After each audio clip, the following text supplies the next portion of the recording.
We are the Gujarat Technological University. Since its inception over a decade ago, GTU has been empowering young and curating minds to realize their true potential.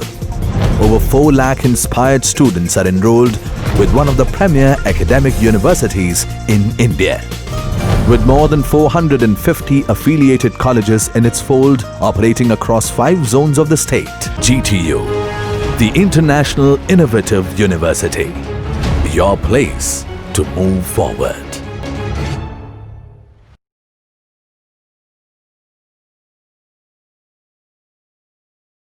Hello dear students. In the previous lecture we have seen about the various techniques of measurement which were available in the global market, and we have ended up with the SI system of units, and now in this particular unit we will only use the SI system of unit for any numerical or theoretical approach. Now the title of this lecture is errors in the measurement. So how these errors arise in the measurement system? Suppose when you are measuring the length of a particular rod, okay, so you are measuring it with some instrument like scale, and that scale has some limitation of its accuracy. So your regular scale which you are using has the precision of 0.01 centimeter, and if the rod length needs more accuracy than your utilized instrument, then there is a chance of an error in your measurement. So when different physical quantities are measured in a laboratory with the help of different apparatus, there would be some inaccuracies, as I mentioned, in the measurement, which must be mentioned along with the result. The inaccuracy in measurement is called error.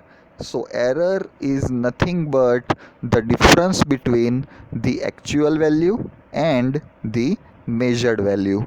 So whenever the error comes into your measurement, you have to mention with the experimental result by using the symbol plus or minus, because you don't know your error is either positive or negative.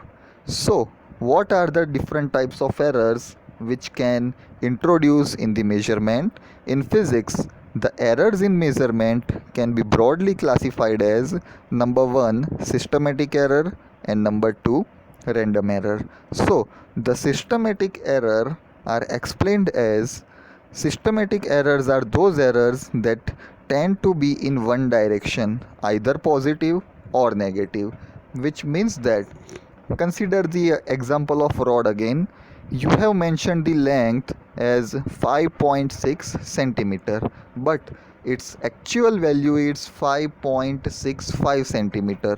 Okay, so at this point you can say you have a positive error which should be subtracted from your measurement. So such errors cannot be both positive and negative simultaneously. Some of the source of systematic errors are: number 1, instrumental error. As I mentioned you the example of scale, your scale has the limited accuracy to measure the smallest quantity of 0.01 centimeter.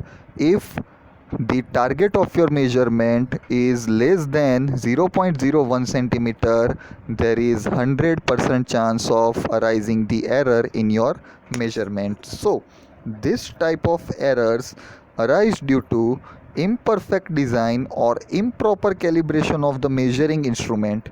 For example, when no object is suspended from a spring balance, its pointer shows zero point 0.1 gram instead of 0. Okay, so this is the example of your weighing balance.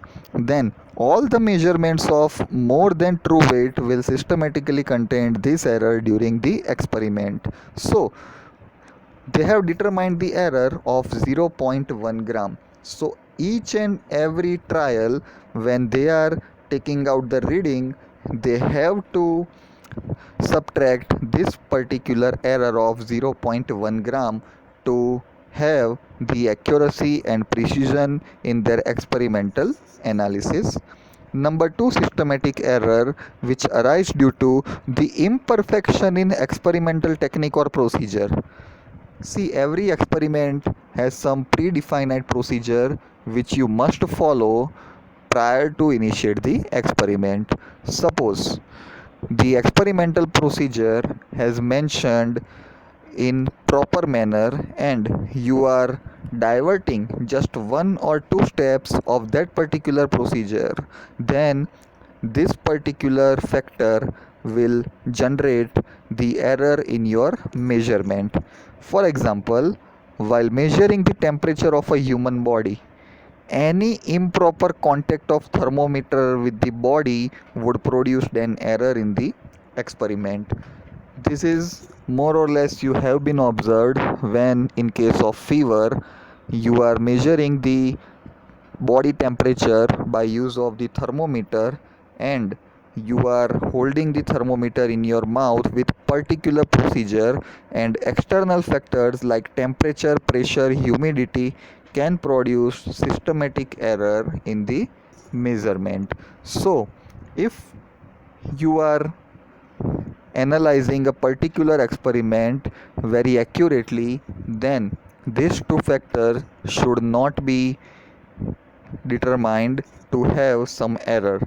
Number three is the personal error, which arises due to an individual's bias, carelessness in taking observation, or improper setting of the apparatus of the experiment. Here, I will tell you the example of pendulum. Suppose a student has been asked to perform a pendulum experiment to find out its periodic time, and he have to follow the periodic oscillations for a 1 minute, that is of 60 seconds. During that 60 seconds, if he or she has missed out at least two or three oscillations, then there is a chance of big error in the calculation of that particular periodic time. So this is not due to instrument, this is again not due to the temperature or humidity or pressure, or this is not due to some external factors, but this is due to the carelessness of that particular student, because he or she has missed at least two or three oscillations during the experiment. So this error should not be included in your experimental analysis.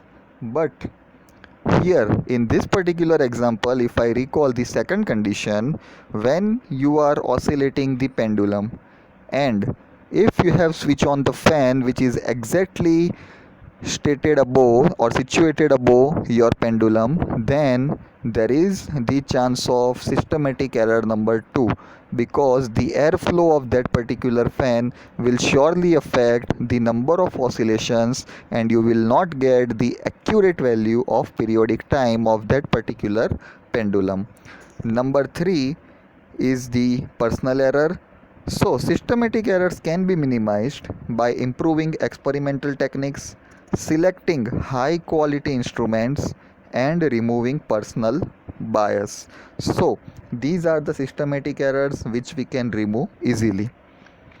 Number 2 is the random errors. The random errors are those errors which arise due to irregular and unpredictable fluctuations in the factors affecting the measurement during experiments. This type of errors can be both positive and negative. Such errors can be estimated by taking away many observations and then taking the average of it. So, when you have no control on the external factors which are affecting the experiment, the only possibility is you have to repeat your experiment for at least 2 to 3 times, and then the outcomes or observations which you have obtained during the experiment, you just have to take the average or you can say mean of that particular data, and with this data you can finalize the approx accurate value, because these are the random errors and you will not have the complete negotiation of this particular errors, and hence you will ended up with, again I am repeating, approximate accurate value. So this was the article about your errors in the measurement and the types of errors which introduced in the measurement techniques, and how to remove these errors has also been explained. So thanks for visiting this lecture.